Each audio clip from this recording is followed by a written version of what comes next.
Hello friends, कैसे हैं आप सब। मैं हूं Amit Singh Arya, topper of the MSW in Banaras Hindu university. प्यारे दोस्तों, अभी तक हमने अपने चैनल CUET पॉइंट पे आपको एक एक इंपॉर्टेंट इंफॉर्मेशन दिया है, लाइक बनारस हिंदू यूनिवर्सिटी के बारे में, complete admission, how to crack, TISS NET cancel हो चुका है, आपको ये भी जानकारी हमने दी थी। और अगला आप अगर देखोगे DU MSW के बारे में भी हमने CUET पॉइंट चैनल पे आपको अपडेटेड इंफॉर्मेशन दिया है। प्यारे दोस्तों, आप सबको ये जरूर हम कहना चाहेंगे कि अब हमने पीजी के लिए अलग से डेडिकेटेड एक चैनल डेवलप कर दिया है, CUET पीजी पॉइंट। तो आपका पीजी का सारा वीडियो एक्सेप्ट अलग अलग सेपरेट प्लेलिस्ट में वहां पे आपको मिल जाएगा। प्यारे दोस्तों, आगे बढ़ते हैं, धीरे धीरे आपको सारी चीजें मिल जाएंगी। क्या है CUET, क्योंकि अब BHU, DU या टिस का कोई अलग अलग एग्जाम नहीं होता है, एक ही एग्जाम होता है, वो है क्या, CUET। क्या है CUET, ये हमने बताया हुआ है आपको। मेरे बारे में ये थोड़ी सी इंफॉर्मेशन है, आप देख सकते हो। DU, BHU, JNU, Allahabad, AMU, JMI, अगर किसी भी यूनिवर्सिटी की आप तैयारी कर रहे हो सोशल वर्क की, तो आप मेरे साथ जुड़ सकते हो। हमारा चैनल है CUET पॉइंट, पीजी के लिए पीजी पॉइंट होगा, UGC के लिए नेट के लिए UGC नेट पॉइंट होगा। समझ में आ रहा है आपको। आपको मैं अपने बारे में थोड़ा बता दूं। DU LLB क्रैक किया है मैंने, BHU से BA और मैं दोनों कंप्लीट किया है। बिहार के कई सारे एग्जाम, CDS वगैरह सब कुछ मैंने क्रैक किया है, आप देख सकते हो। ये कुछ रिजल्ट हैं जो प्रीवियस ईयर में बच्चों के हैं, और एवरी ईयर अच्छे खासे बच्चे हमारे यहाँ से पढ़ के सेलेक्ट होते हैं, चाहे वो टिस का हो, BHU का हो या DU का हो। आपको करना यह है कि right guidance started at the right time पे आपको स्टार्ट करना है। आपको ये नहीं करना है कि लास्ट में हम शुरू करेंगे तो लास्ट में पहुंचोगे। जाहिर सी बात है, आप ट्रेन लेट पकड़ोगे, लेट पहुंचोगे। समझ में आ रहा है। ये देखिए, ये वीडियो में हम लोग बात करेंगे CUET PG 2025 के बारे में, DU MSW, BHU MSW, Tata institute of social science syllabus क्या होगा और इसकी बुक लिस्ट क्या होगी। ठीक है, सिलेबस के साथ साथ एग्जाम पैटर्न भी हम लोग देख लेंगे, तो आपके लिए यूजफुल बुक्स वगैरह, रोड मैप वगैरह पता चल जाएगा। देखो, CUET PG 2024 जैसा हुआ था, ये एक नेशनल लेवल एंट्रेंस एग्जामिनेशन होगा। 2024 में ये एग्जाम आपको देखो कितनी जल्दी हो गया था, 11 मार्च से 28 मार्च के बीच में।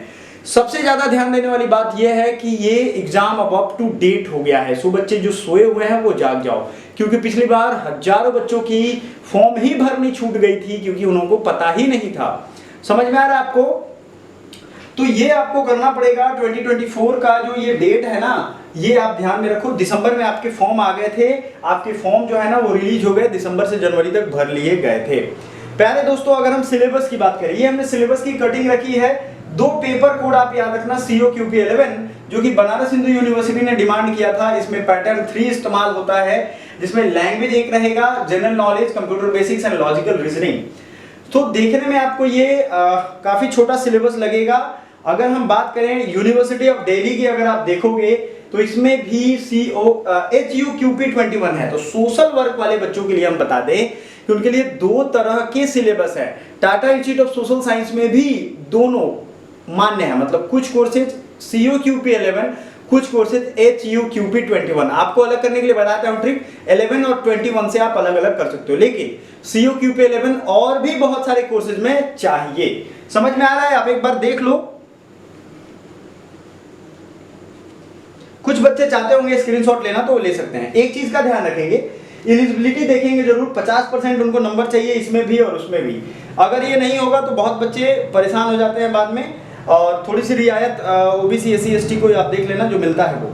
अगर हम लोग सोशल वर्क में HUQP 21 की बात करें, इस बार 75 क्वेश्चन का एग्जाम हुआ था, जिसमें ये सिलेबस है जो DU डिमांड कर दिया, आपको मैंने अभी दिखाया है। इसमें आप देखोगे 1 से लेकर के 9 यूनिट हैं। इन 9 अलग अलग यूनिट में सोशल कॉन्सेप्ट है, जिसमें family, marriage, neighbourhood, community organisation, culture, clan, ये सब पढ़ना है। इकोनॉमिक कॉन्सेप्ट है, economic, market, production, distribution, globalisation, supply, ये सब पढ़ना है। फिर पॉलिटिकल कॉन्सेप्ट है, साइकोलॉजिकल कॉन्सेप्ट है, एनवायरमेंटल कॉन्सेप्ट है, pollution, air pollution, legal concept है, social reform and social movement भी है, सोशल वर्क के बारे में, bhakti movement, social reformer, freedom movement, Dalit and social movement, non government organisation, corporate, social changes, social transformation. Concept में अगर आप देखोगे सस्टेनेबल टेक्नोलॉजी आखिरी में पढ़ना है। तो आप ये समझ लो कि ये 9 चैप्टर अगर आप देखोगे ना तो ये ठीक ठाक आपको आईएएस की तरह सिलेबस दिखेगा, यूपीएससी की तरह सिलेबस दिखेगा, जिसमें इतना ब्रॉड मेंस के लायक जब हम पढ़ेंगे तो वो उतना पढ़ा जाता है। लेकिन एक तरीके से अगर आप पढ़ोगे तो ये सिलेबस को कवर कर पाओगे। वीडियो में बने रहो, मैं आपको बताऊंगा कैसे कवर करना है। बात समझ में आ रही है ना। और ये पैटर्न 3 तो दोनों सिलेबस को थोड़ा ऑफिशियली मैं आपको डॉक्यूमेंट में दिखा देता हूं ताकि आपके दिमाग में कोई कंफ्यूजन ना रहे। ये सिलेबस आप देख लो, HUQP 21 है इस बार का। इसमें यूनिट 1 से लेकर के मैंने आपको दिखाया था यूनिट 9 तक है, ये तो आपने देख लिया है। आपको देखने की जरूरत ये है LLB का सिलेबस जो है COQP 11 का। इसमें डिटेल सिलेबस आप देख सकते हो। इसमें बहुत ब्रॉड सिलेबस है क्योंकि इंग्लिश या हिंदी लैंग्वेज में से आपको एक चूज करना पड़ेगा। तो आपने मान लो इंग्लिश चूज किया तो ग्रामर, यूजेज, एरर, जैम्बल्ड पारा, sentence correction, sentence improvement, reading comprehension, paragraph, one word substitution, synonym, antonym, idiom, phrase, कुल मिला के इंग्लिश SSC का जो सिलेबस है वो यहाँ है। आपको संभल के थोड़ा आगे बढ़ोगे जैसे ही आप, तो हिंदी में भी हिंदी वाले बच्चे ये कर सकते हैं। याद रखिएगा COQP 11 BHU और Tata institute of social science ने डिमांड किया था 24 में, ठीक है। तो आगे भी उनका ये पेपर कोड आपको ध्यान रखना है। जनरल नॉलेज या अवेयरनेस की हम बात करें, आप अगर स्क्रीनशॉट लेना चाहो तो ले सकते हो। वैसे हमारा टेलीग्राम या व्हाट्सएप ग्रुप जो भी आपको ज्वाइन, डिस्क्रिप्शन में लिंक मन करे कर सकते हो।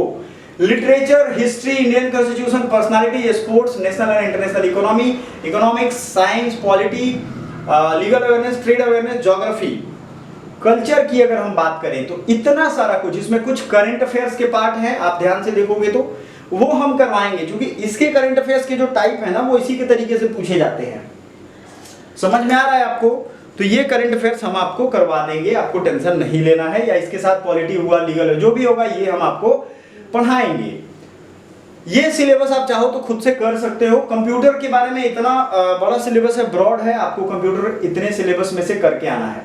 जनरल एप्टीट्यूड एंड रीजनिंग की बात हम करें जो COQP 11 का पेपर कोड है, तो देखो clock, calendar, average, simplification, problem on age, number या ट्रेन, सीधा एक लाइन में लिख दिया ऐसा जैसे कि ये बहुत छोटा चैप्टर है। 3 चैप्टर है ये, problem and age, number and train, LCM, HCF, percentage, profit loss, partnership, compound interest, ratio proportion, simple interest, time and work, pipe and cistern, time and distance, stock and share, discount, banker's discount, geometry. मतलब ये SSC को भी syllabus इन्होंने पार कर दिया है। Math, reasoning की अगर हम बात करें, permutation, combination, mixture, alligation, area, volume, surface area, सब कुछ लिख दिया है। ये पूछ भी देते हैं, इनकी कोई गारंटी नहीं है। NTA के साथ ये कॉमन चीज है। चूंकि PG का एक एग्जाम है तो इनका ये मानना है कि PG वाले बच्चे तो कंपटीशन दे ही रहे हैं, तो वो आराम से इसको फेस कर सकते हैं। ठीक है, समझ में आ रहा है आपको। चलो बच्चों आगे बढ़ते हैं। लॉजिकल रीजनिंग में ranking, linear arrangement, matrix arrangement, sequencing, statement argument, cause effect statement, assumption, conclusion, number series, blood relationship test, coding decoding, inference, non verbal reasoning, analogy, symbol based problem, direction and distance test, analytical reasoning, ये जो है आपका ये भी PG के level का ही दिया गया है। UG वाले बच्चों को इतना नहीं पढ़ना है। तो ध्यान देने वाली बात ये है कि कुल मिला के 30 से 35 चैप्टर मैथ रीजनिंग के हैं, और अगर उतना ही देख लें 20-25 चैप्टर आपके टोटल, मैं अंदाजा बता रहा हूं आपको, इतना पढ़ेगा। उसके अलावा लैंग्वेज पढ़ना पड़ेगा। तो प्यारे दोस्तों ये रहे आपका सिलेबस, जो मैंने वादा किया था कि आपको दोनों सिलेबस में दिखाऊंगा। दोनों सिलेबस मैंने दिखा दिया। अब आपके ऊपर है कि आप सिलेबस को कैसे कवर करते हो। मैंने ये भी कहा है कि आपको मैं बुक लिस्ट दिखाऊंगा, और बुक लिस्ट में आपको क्लियरली सब चीजें बता दूंगा। देखो हमने क्या किया है, CUET PG का चैनल तो अलग कर ही दिया है। ये सब टॉपिक्स पे एक एक करके हम वीडियोस भी लेकर के आएंगे, पुराने चैनल पे भी है। सवाल ये उठता है कि आप कितने मन से तैयारी करना चाहते हो। MSW इतना अच्छा कोर्स है कि इसमें नौकरी की संभावनाएं ज्यादा है। आप जाओगे CUET पॉइंट चैनल पे तो वहां जाकर के आप देख सकते हो क्या इसकी फ्यूचर स्कोप है, वो हमने बताया हुआ है ऑलरेडी CUET पॉइंट पे। CUET PG पॉइंट पे भी एक बार कोशिश करेंगे सारी चीजों को आपके साथ रखने का।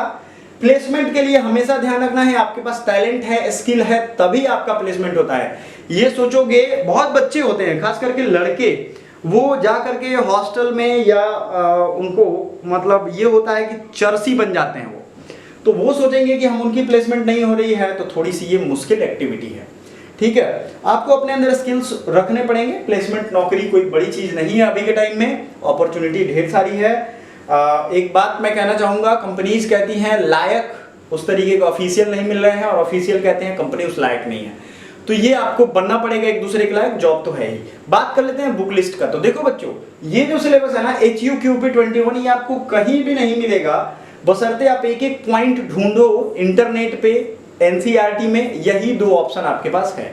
तो इसका फुल फ्लेज कोर्स है। अगर आप सिर्फ ये पेपर पढ़ना चाहोगे तो आप हमारा एप्लीकेशन एकेडमी पॉइंट है, जो कि लिंक होगा डिस्क्रिप्शन में, या आप गूगल प्ले स्टोर पे भी एकेडमी पॉइंट डाउनलोड कर सकते हो। दूसरा, आपको ये करना होगा, अगर आप दोनों सिलेबस पढ़ना चाहोगे तो हम आपको अच्छा खासा डिस्काउंट दे देंगे। BHU, DU और TIS तीनों बैकअप में रखना चाहते हो, या एक मेन में और बाकी बैकअप में, तो उसके लिए भी हम आपको डिस्काउंट दे देंगे। हमारा व्हाट्सएप नंबर जरूर होगा, आप वहां हमसे कांटेक्ट कर सकते हो, कोर्स के बारे में जानकारी ले सकते हो। हाँ, पेड कोर्स लेना होगा तभी। एप्लीकेशन पे सारी इंफॉर्मेशन है, आपको एप्लीकेशन में कुछ करना नहीं होता है। जैसे बाकी एप्लीकेशन में हम क्या करते हैं, अपना नाम डालते हैं, मोबाइल नंबर डालते हैं, OTP आता है, लॉगिन हो जाता है। चूंकि वो गूगल प्ले स्टोर पे है तो आपको परेशान नहीं होना है। ठीक है, समझ में आ गया आपको? तो ये चीजें आपको समझनी है। अब क्लियर कट आपको ये ध्यान रखना है कि ये सिलेबस उतना टफ या इजी आपके तैयारी पे डिपेंड करता है। आपको COQP11 एक SSC का सिलेबस है, तो SSC की जितनी किताबें हैं आप चाहो तो उसको फॉलो कर सकते हो, कोई बहुत भास्ट सिलेबस नहीं है, SSC के इक्वल ही है। तो बुक लिस्ट में मैंने बता दिया। इसकी अगर आपको नोट्स भी चाहिए तो नोट्स भी, अगर ओनली नोट्स चाहिए तो वो भी आप ले सकते हो, बाई कर सकते हो हमारे यहाँ से। हम आपको उसमें गाइडेंस भी कर देंगे, कैसे पढ़ना है, कैसे रिवीजन करना है। COQP11 की बात करें तो वो SSC का सिलेबस है, मैंने आपको बात करके ये बात बता दी है।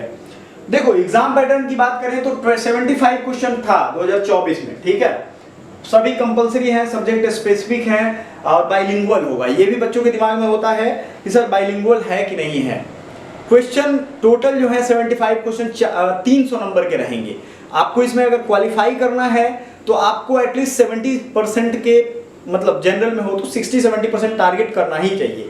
बाकी कैटेगरी वाइज 5% आप कम कर सकते हो। वैसे कट ऑफ वाली वीडियो में हमने डिटेल आपके लिए बताया हुआ है।